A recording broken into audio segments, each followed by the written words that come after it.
Au nom du Père et du Fils et du Saint-Esprit. Amen. Mon cher Christ bien-aimé, la confusion parmi les catholiques causée par Vatican II est basée principalement sur le fait que beaucoup de gens savent que les enseignements du Concile Vatican II sont hérétiques et que la nouvelle messe est invalide. Beaucoup de fidèles savent que le Concile a formé une nouvelle religion, une nouvelle Église. Ce n'est pas la religion catholique établie par Jésus et perpétuée par les apôtres et leurs successeurs. mais ils savent aussi que le pape est infaillible et que l'obéissance à lui fait partie intégrante de l'être catholique. Ils sont confrontés à un sérieux dilemme. Il y a une montagne D'épreuves pour prouver que les papes post-conciliaires, y compris l'occupant actuel du Vatican, ont professé l'hérésie de manière persistante et publique, en parole et en acte. En commençant par l'apostasie de Jean 23. Ils ont travaillé sans relâche pour détruire l'Église de l'intérieur par le biais de nombreux enseignements hérétiques. Des changements drastiques dans la liturgie, un faux œcuménisme, le dialogue interreligieux, et la promotion et la défense de la désastreuse révolution Vatican II. Mais un pape ne peut pas être un hérétique. Les portes de l'enfer ont-elles prévalu? Puisque notre Seigneur est fidèle et qu'il accomplira ses promesses, l'Église est indéfectible et doit durer jusqu'à la fin des temps. Nous devons nous demander quelle est alors l'explication logique de la situation actuelle de l'Église. C'est un fait qu'un pape ne peut pas être un hérétique public ou manifeste. Il ne peut pas enseigner officiellement des doctrines qui sont fausses et approuvent des pratiques pécheresses. Quelqu'un qui n'est pas catholique, cela ne peut pas être le chef de l'Église. Dieu sait tout et a prévu que Vatican II mettrait la foi de millions de catholiques en grand danger. C'est pourquoi, il y a près de 100 ans, en 1870, l'infaillibilité papale a été proclamée dogme de la foi.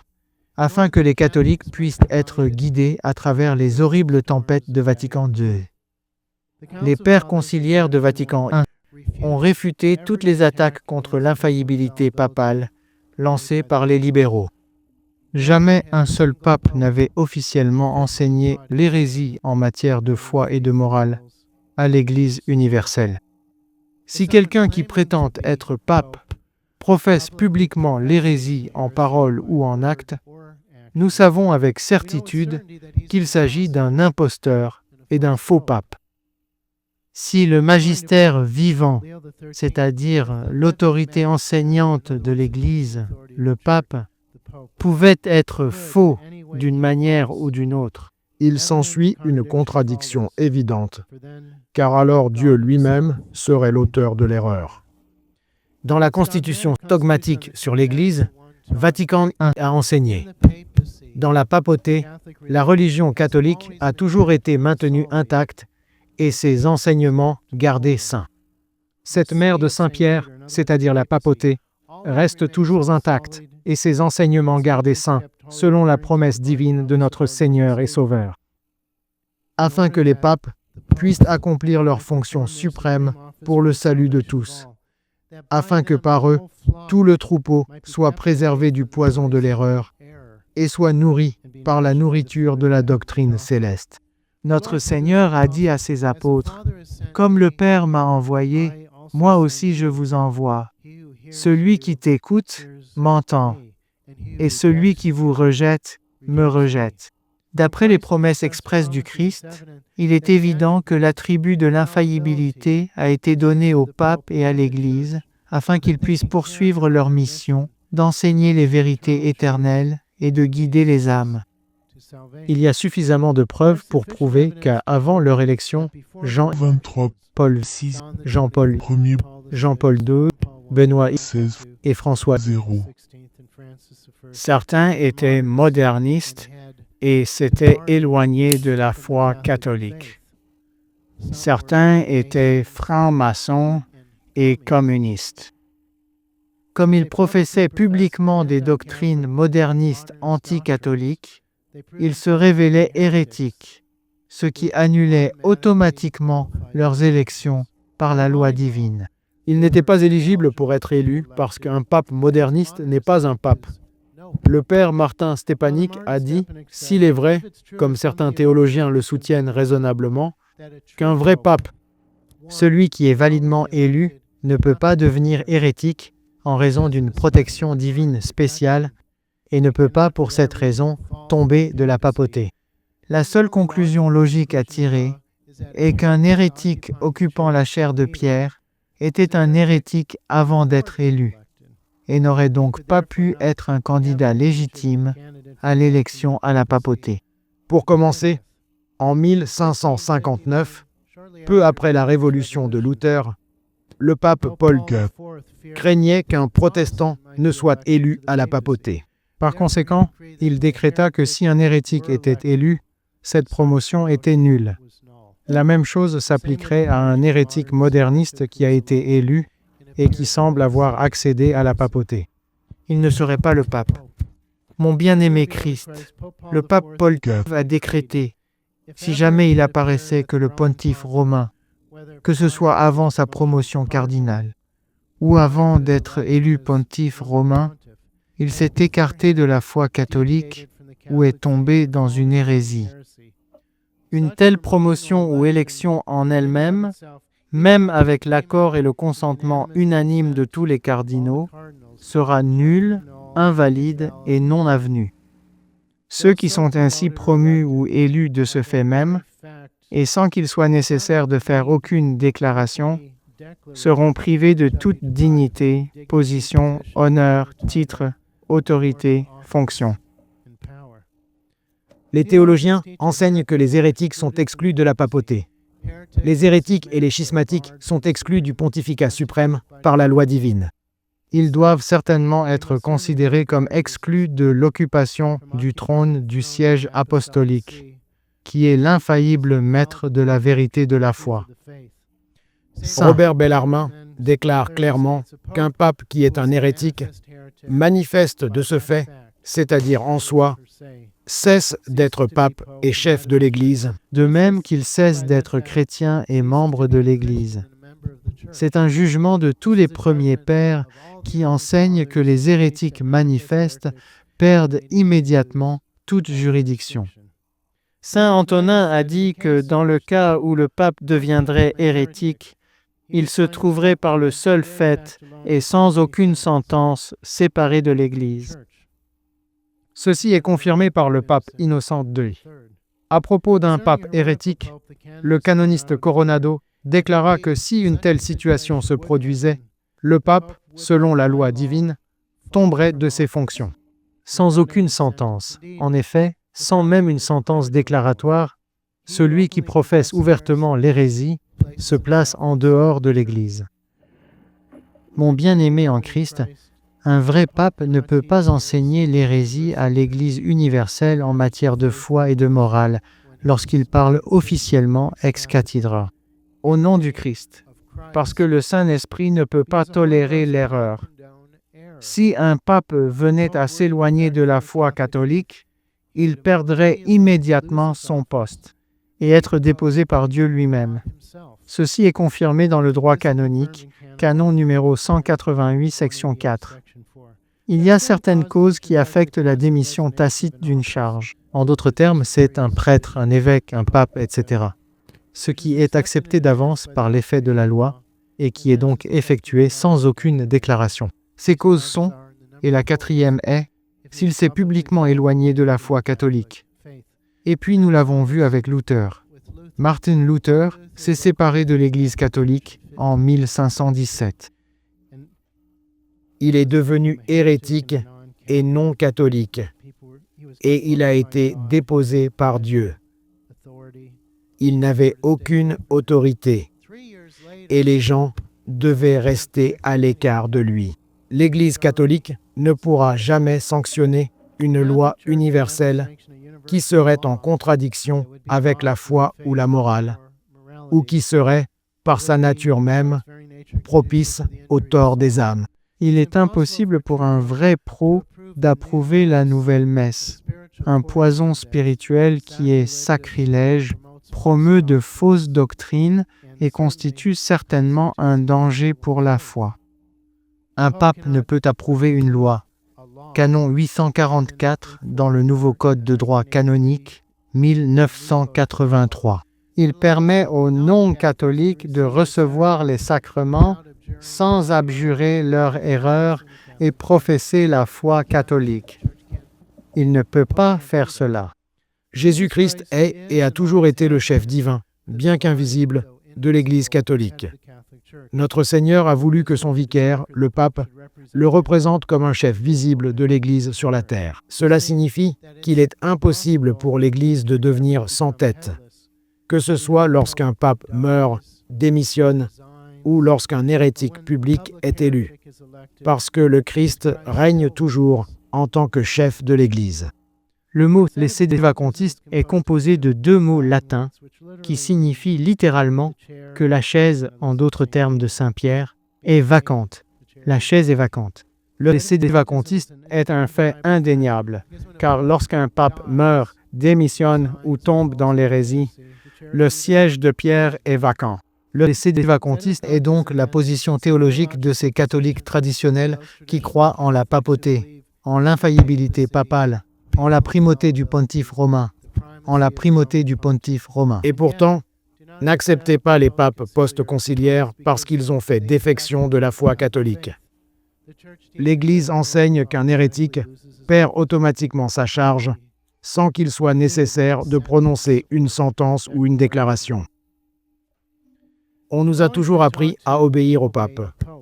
Oui, vous devez obéir au pape, vicaire infaillible du Christ. Un catholique ne peut pas faire abstraction de son autorité enseignante, ordinaire et universelle. De très bons parents ne reviennent pas d'assister au trident et à la messe latine parce qu'on leur dit que les sédévacantistes sont schismatiques. Le P.C. Gregory Corot était avec l'archidiocèse de Los Angeles. Vous savez que Dieu est son âme. Et puis au début, il disait sur Internet que je n'étais pas un prêtre validement ordonné. Je lui ai donc personnellement envoyé l'information sur mon ordination. Puis il a renvoyé et a dit « Le Père Dominique est un prêtre catholique validement ordonné parce que son évêque est dans la ligne de succession apostolique. » Mais sur CNN en 1994, c'était juste après le tremblement de terre de Northridge et il y avait une émission spéciale. Et puis, vous savez, j'ai dû dire ce que j'avais à dire, et puis ils ont interviewé le père Quaro, et puis il a dit « Nous sommes schismatiques ». Alors, qu'est-ce que cela signifie, schismatique? Le schisme est le rejet de l'autorité d'un vicaire légitime du Christ. Donc, vous avez les Grecs orthodoxes, il y a les schismatiques, etc. Vous n'êtes pas obligé d'obéir à un hérétique moderniste qui se dit pape. Les sédévacantistes ne sont pas schismatiques parce qu'il n'y a pas de vrai pape à qui obéir. Si quelqu'un est d'accord pour dire que les changements sont mauvais, et l'Église catholique, par la promesse de notre Seigneur, ne peut pas donner le mal ou l'erreur, mais insiste toujours sur le fait que les papes de Vatican II sont des papes valides, possédant l'autorité papale de Jésus-Christ. Il soutient que l'Église catholique a fait défection et que les promesses de notre Seigneur sont nulles et non avenues. Quelles que soient leurs raisons, ils sont illogiques et erronés. Certaines personnes se sentent plus en sécurité si la chair de Pierre est occupée par un hérétique plutôt que de le laisser vacant. Mais comment peut-il être plus sûr? Comme l'a dit le P.G. Martin Stepanik, avec la connaissance et la compréhension de la vraie foi, nous pouvons non seulement le faire, le reconnaître et le juger lorsqu'un pape s'est écarté notoirement de la vraie foi. Quelqu'un a demandé « Qu'en est-il de la visibilité de l'Église catholique ?» Il y a eu une rupture dans la lignée papale 260 fois depuis l'époque de Saint Pierre à sa mort, puis au pape Pie XII à sa mort. Ce n'était pas un pontificat ininterrompu. Il y a eu des moments où les papes sont morts 260 fois. parce qu'elle est restée visible pendant les vacances qui se sont produites après la mort de chaque pape, parce que la vraie foi est restée intacte. Dans l'état actuel, comme le dit saint Athanase, ils ont les bâtiments de l'Église, nous avons la foi. L'Église n'a jamais déterminé combien de temps une vacance au Saint-Siège pourrait exister. Il n'y a rien qui empêche le long intervalle entre le règne d'un pape et son successeur, surtout en ces temps mauvais. En réponse aux héritages flagrants des papes post-conciliaires, certains quasi-traditionalistes ont choisi de les reconnaître comme papes, de vrais papes, mais leur résistent. Chaque fois qu'ils disent ou font quelque chose de nuisible à la foi, ils jugent au cas par cas les enseignements, les lois et les commandements. Ils acceptent et obéissent au pape lorsqu'ils sentent qu'il suit les enseignements traditionnels de l'Église catholique, et pourtant ils désobéissent ou ignorent ses croyances modernistes. L'idée d'un double pape, l'un catholique et l'autre qui enseigne l'hérésie, contredit la logique de base. Le père Martin Stepanek a dit qu'il n'y avait aucun moyen pour l'Église d'avoir un pape qui reste sur la chaire de Saint-Pierre lorsqu'il reste avec la vraie foi, et quelqu'un qui quitte cette chaire lorsqu'il va à l'encontre de la foi. La position du pape de reconnaître et de résister encore et encore n'a aucun fondement théologique et l'éloigne du catholicisme. Le catholique ne peut pas dire « je peux ignorer le pape », mais il est toujours le pape. Les divers arguments émotionnels soulevés contre le décès des vacantistes sont basés sur la fausse croyance que peu importe ce qu'un pape dit ou fait, il conserve toujours sa fonction. Nous avons déjà prouvé le fait qu'un hérétique manifeste perd automatiquement sa charge. Puisque l'hérésie les a dépouillés de leur charge, une hiérarchie moderniste de la nouvelle Église n'est pas la hiérarchie de l'Église catholique, mais de la nouvelle religion qu'ils ont fondée. Malheureusement, ceux qui défendent la position de reconnaissance et de résistance acceptent les papes post-considérés comme une hiérarchie légitime, associant ainsi l'Église catholique. Avec leur hérésie, leur erreur, leurs sacrements invalides, leurs sacrilèges et leurs lois pécheresses, la position est incroyablement illogique et dangereuse sur ce qu'il faut accepter ou refuser.